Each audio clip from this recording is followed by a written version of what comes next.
söyledim ama kendini ölümlü sanıyor.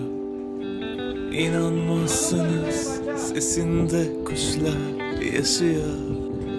Ah bir de gülünce kafam yanıyor. İstiyorum. Seni bana ayırdı, bütün İstanbul biliyor.